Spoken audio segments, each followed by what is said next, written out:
irhamhum kama rabbawna shighara wa li auladina wa li ahlina wa li ikhwanina wa li jaddina wa li jaddatina wa liman lahu haqqun alaina wa liman nata'na ilaina wa liman hadarana wa liman ghabana wa li jami'il muslimina wal muslimat wal mu'minina wal mu'minat al ahya'i minhum wal amwat wa tabi' bainana wa bainahum bil khairat rabbi ighfir wa anta khairur rahimin wa la haula wa la quwwata illa billahil aliyyil azim Allahumma ighfir lahum. Aja.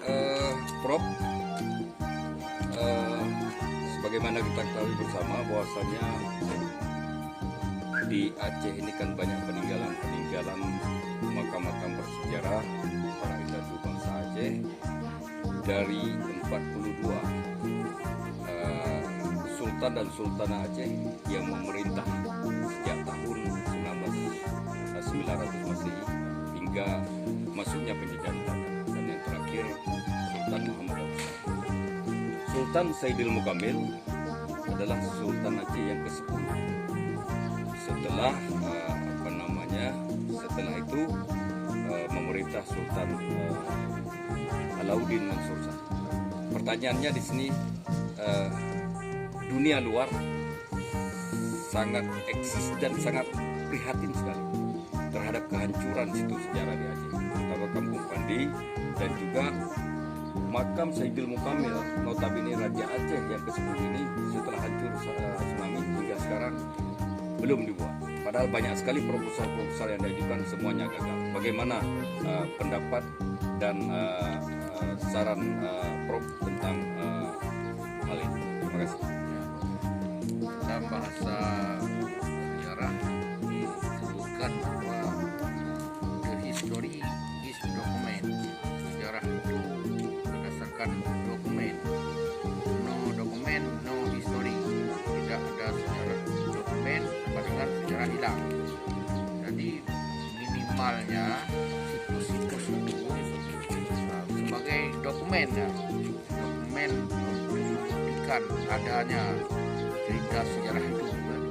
Jadi di samping yang ditulis, ini berita konkretnya seperti ini, aturannya, tempat dan sebagainya. Jadi itulah sebagai bagian dari dokumen sejarah. Jadi penting sekali sebenarnya. Jadi dalam kajian arkeologi juga dalam kajian sejarah dan macam-macam nama lainnya. Nah, ini menjadi sesuatu yang menarik dan menjadi bahan kajian lah. Apa untuk membuktikan bahwa benar dulu ceritanya dalam tulisannya seperti ini. Nah, jadi kalau ini hilang, baik sengaja atau tidak sengaja, nah, itu adalah abai namanya kan. Abaikan ini berarti adalah sesuatu yang melanggar menurut catatan sejarah kan. Nah, jadi bagaimana juga pemerintah siapapun dia, apakah kota provinsi, memang ada bahagian yang menceritakan tentang sejarah, menjaga sejarah, mempertahankan, memeliharanya, menunjukkan bahwa itu adalah sesuatu yang bermanfaat bagi generasi-generasi kita ke depan. Jadi perlu dipelihara, ini ada tanggung jawab dari pemerintah. Masalah proposal ada atau tidak, memang mereka itu ditunjukkan di situ. Nah, itu tugasnya. Nah, jadi ada beberapa lembaga, memang sebenarnya ada lembaga mengkaji saja, ada lembaga untuk memeliharanya. Nah, jadi mereka memang ada kewajiban itu, apakah di tingkat kabupaten, tingkat kota, dan lebih daripada itu. Memang ini bagi orang asing kan, yang datang ke sini akan melihat itu bukti-bukti kejayaan Aceh ini. Mau tunjuk apa kita kan? Karena itu tidak masuk dalam bidang para wisata. Para wisata kalau datang ke tempat sesuatu itu dia bertanya dulu juga tentang sejarahnya. Contoh kita misalnya ke Mesir, itu sampai ke kuburan Fir'aun itu, ke rumah Fir'aun, ke mayat Fir'aun kita lihat. Jadi itu orang datang ke Mesir itu sampai ke rumah saya sudah pernah sampai ke situ.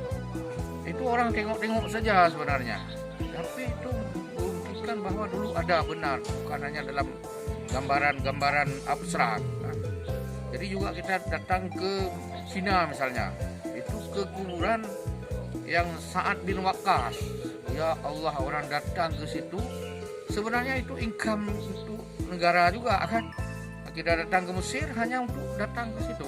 Berapa banyak perjalanan jauh orang datang dari Cina, dari semuanya datang berbondong untuk ke Mesir melihat ke rumah Fir'aun, padahal puing-puingnya saja. Nah, jadi juga di Cina misalnya dan tempat-tempat lain. Kami datang ke Cina, ke kuburan Chengho, macam-macam semuanya itu kita datang. Jadi untuk masuk ke negara cukup banyak sebenarnya. Jadi ini bidang pariwisata juga sebenarnya ada tanggung jawab untuk melestarikan tempat-tempat seperti ini. Kalau ini datang tamu kita malu, kita sendiri malu, apalagi tidak luar. Mau bangga apa kita kan? Ini orang yang tidak bangga dengan sejarahnya, itu orang tidak paham apa-apa. Ampun Prades, selaku Ketua Pembina YKBB Aceh, hari ini YKBB Aceh melakukan mesraya dan juga rapat pengurus sebentar lagi. Apa yang harus ataupun apa yang diharapkan dari acara mesraya dan rapat pengurus ini YKBB Aceh? Saya rasa simpel saja. Tujuan kita dirikan yayasan ini apa? ADRT-nya tertulis jelas apa? Tapi jelasnya hari ini kita fokus dulu untuk sekretariat kita. Kita hari ini mesraya di sini hendaknya bisa melahirkan oleh kita semua ini bagaimana caranya kantor atau sekretariat kita di Makam Sayyidil Mukammil ini terwujud. Ya. Jadi kalau tanpa ada kantor, tanpa ada rumah, kita sudah menikah punya istri, nggak ada rumah, mau tidur di mana? Bagaimana mau menetaskan keturunan? Begitu juga dengan ini. Yayasan kita sudah ada, sudah lahir, sudah diakui oleh negara, Kemenkumham dan sebagainya.